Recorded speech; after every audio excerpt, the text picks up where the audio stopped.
Hello दोस्तों, आते हैं आपके साथ में 10th क्लास का एक्सरसाइज 3.1 के क्वेश्चन नंबर 1 का दूसरा पार्ट है। एनसीईआरटी का है, जो ग्राफ पे प्लॉट करने के लिए बता रहा है। कह रहा है 5 pencil and 7 pen together cost 50 रुपये, whereas 7 pencil and 5 pens cost together 46। Find the cost of 1 pen and 1 pencil. इसका कहने का मतलब है 5 पेंसिल और 7 पेन मिला के अगर कोई व्यक्ति खरीदता है तो उसे 50 रुपये देना पड़ता है। 7 पेन और 5 पेंसिल खरीदता है तो उसे 46 रुपया देना पड़ता है। आप इसे बनाइए कौन linear equation of in two variable से, और इसे ग्राफ पे भी प्लॉट कीजिए।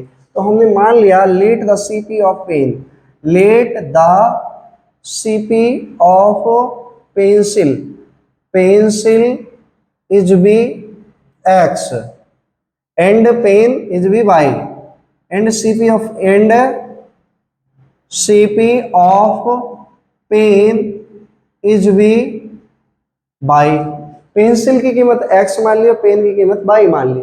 अब 5 पेंसिल कह रहा है तो 5 इंटू एक्स, क्योंकि पेंसिल की कीमत क्या मानी x।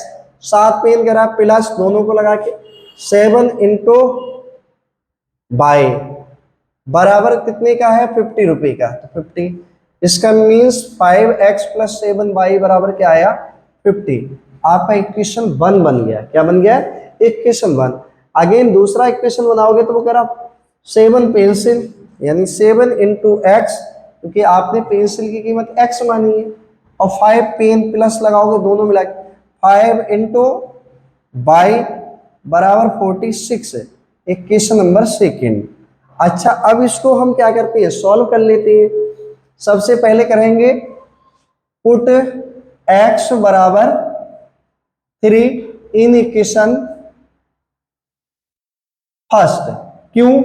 क्योंकि अगर ग्राफ पे प्लॉट करना है तो हमें क्या करना पड़ेगा, कम से कम 2 सॉल्यूशन इसके निकालने पड़ेंगे, 2 जीरोस। अब हमने x बराबर यहां पुट किया, कितना पुट किया 3 ही पुट क्यों किया, क्योंकि अगर हम एक ऐसा नंबर पुट करेंगे जो लास्ट में y का कोफिशिएंट 7 है उससे कटता हो, तो हमने कि ठीक है बराबर 50 है। अब ये 5 3 जा 15, 7y बराबर आपका 50 माइनस 15, यानी 7y बराबर आपका कितना आ जाए 35।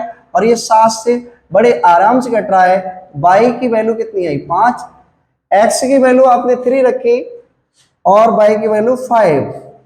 अब हम क्या रखें यहां पर, जो कि हमारा इससे कट जाए, तो हम कुछ नहीं रखेंगे। अब हम y बराबर रख देंगे, पुट y बराबर 0 in equation number first.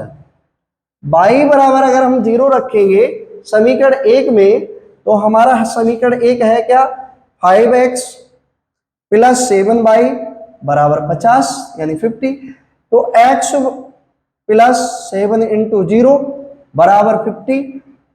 5x बराबर मेरे बच्चे क्या हो जाएगा 50। x की वैल्यू कितनी आई 10 और y की वैल्यू कितनी आई, x की वैल्यू 10 आई और y की वैल्यू कितनी आई बच्चे 0। y की वैल्यू क्योंकि आप 0 पुट करे हैं 0 आई। समीकरण 1 आपने संतुष्ट कर लिया, समीकरण 2 को संतुष्ट कीजिए। अगेन यहां पर ही इसके भी बना लीजिए 2 सॉल्यूशन इस तरह से, x और y। आपने क्या किया यहां पर कोई ऐसा नंबर पुट x बराबर 3 in equation second. Equation second में अगर हम 3 पुट करेंगे तो 7 इंटू 3 प्लस 5y बराबर 46। 5y बराबर 46, तो 46 माइनस 21, क्योंकि 7 3 जा 21 होता है। तो 5y बराबर मेरे बच्चे कितना आएगा, यहाँ पर 6 में से बन जाएगा तो 5 बचेगा, 2 बचेगा, 5 5 जा 25। अब आपको पता होगा x की वैल्यू कितनी आई 3 और y की वैल्यू कितनी आई 5। x की वैल्यू 3 और y की वैल्यू 5। अगला कौन सा नंबर पुट करें जो कि इसको संतुष्ट कर ले। हम कोई ऐसा नंबर हम यहाँ पुट कर देते हैं, कितना 8 से 52 कितना होता है 56। तो उधर जाएगा तो माइनस का 10 बचेगा और 5 से कट जाएगा, इसलिए याद रहे कि मैं इसलिए ऐसे नंबर को पुट कर रहा हूं। अगेन पुट, यहां तक आ रहा होगा, नोट कर लीजिए इतने इधर का। अब हम यहां से मिटा देते हैं, यहां रख देते हैं, यहां आ रहा है ना। तो अगेन पुट, अगेन x बराबर 8,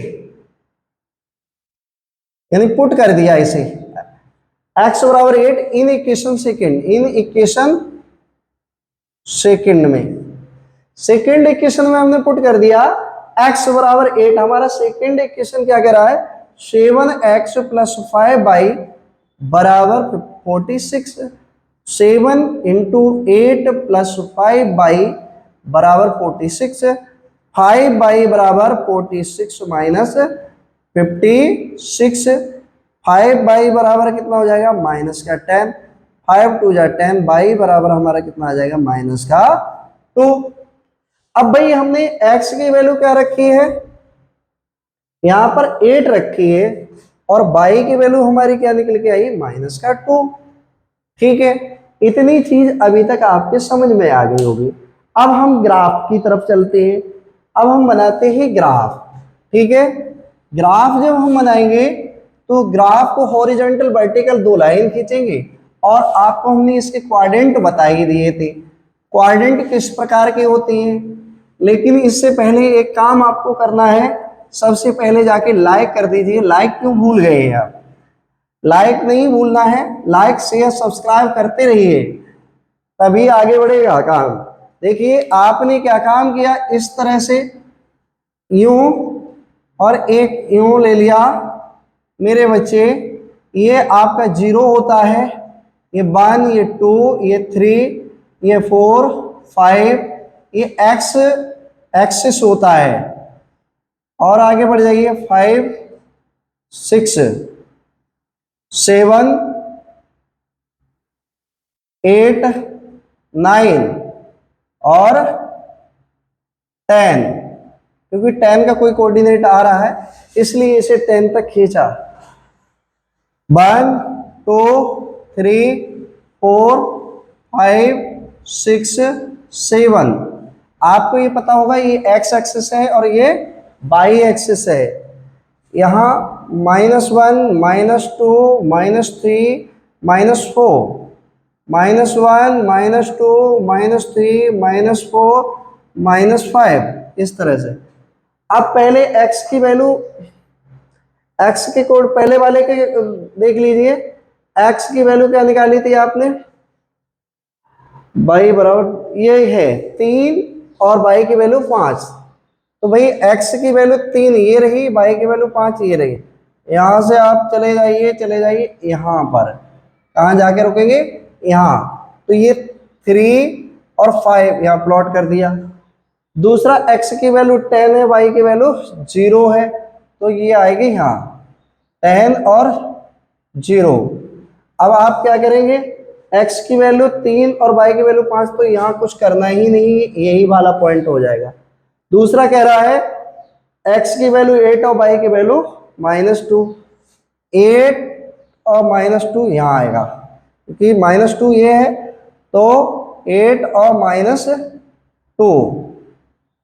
अब आपने क्या काम किया, ये लाइन को मिला लिया, यहां से इसे जोड़ा, क्योंकि लाइन कभी भी होती है तो सीधी होती है। अब यहां से इस लाइन को जोड़ दिया, इस लाइन को इस तरह से इसको जोड़ा, यहां जाके जोड़ा, और अब आपने एक पॉइंट ये लगाया है, थोड़ा इधर हटाइए, ये इससे भी ये इसी लाइन को जोड़ना है, क्योंकि एक इसके कोऑर्डिनेट यही आ रहे हैं। कहाँ आ रहे हैं, यही आ रहे हैं। अब आप ऐसे करके चले जाइए, और जहां इसका कोऑर्डिनेट, जहां दोनों पॉइंट कट करते हैं वो ही आंसर होंगे। अब आप एक पॉइंट एक्स एक्सिस पे, यानी x बराबर 3 और y बराबर कितना आ जाएगा 5, तो यहां आपने कीमत x पेंसिल की मानी, पेंसिल की कीमत 3 रुपया हो जाएगी, और पेन की कीमत 22 मानी थी, उसकी कीमत कितनी हो जाएगी? 5 रुपया हो जाएगी। यही आपको सॉल्व करना है, इसमें बहुत कुछ नहीं करना है। पहले इसके दो कोऑर्डिनेट, दो सॉल्यूशन ले लेंगे, दो जीरोस, और एक लाइन हमेशा सीधी खींची जाती है, इसके बाद इसी ले लेंगे। लाइन सीधी खींचने के बाद में आप क्या करेंगे? दोनों लाइनों को जोड़ देंगे, जहां जो लाइन कट करेगी वही आपका कोऑर्डिनेट उसके जो होंगे वो आपका आंसर होगा। एक्स एक्सिस के जो कोऑर्डिनेट होंगे वो आपकी एक्स की वैल्यू होगी, वाई एक्स के कोऑर्डिनेट होंगे वो आपकी वाई की वैल्यू होगी। Thank you.